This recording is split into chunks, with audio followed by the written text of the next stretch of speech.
জুলাই সনদ নিয়ে কথা বলি, এই যে এত অধিকার জুলাই সনদে বলা হয়েছে, এই জুলাই সনদের ভিতরে কোনো এক জায়গায় একটা লাইন বলা হয় নাই এই দেশের শ্রমিকের ভাগ্য উন্নয়নে তারা এই পদক্ষেপটা গ্রহণ করবেন।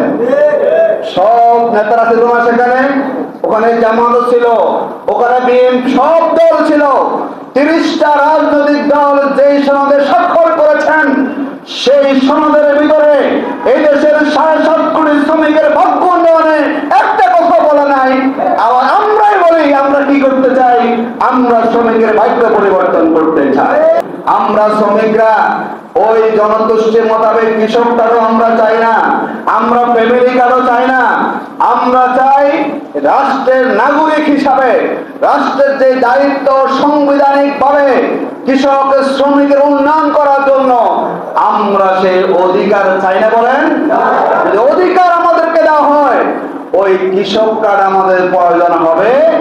270 টাকার কৃষক কার্ড দিয়ে কৃষকের ভাগ্যের পরিবর্তন করবেন, এটা কৃষকরাও বিশ্বাস করে।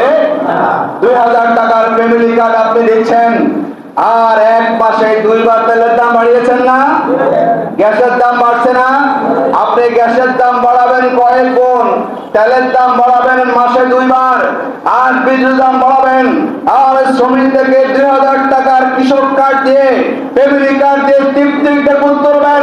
তার মানে হচ্ছে 2000 টাকা শ্রমিকের হাতে তুলে দিয়ে আর দ্রব্যমূল্য ঊর্ধ্বগতিকে নিয়ন্ত্রণ করতে না পারে গ্যাসের দাম, তেলের দাম, বিদ্যুৎ দাম বেরিয়ে আরো বেশি পরিমাণ শ্রমিকের জীবনকে আপনারা ক্ষতি করে ফেলছেন না?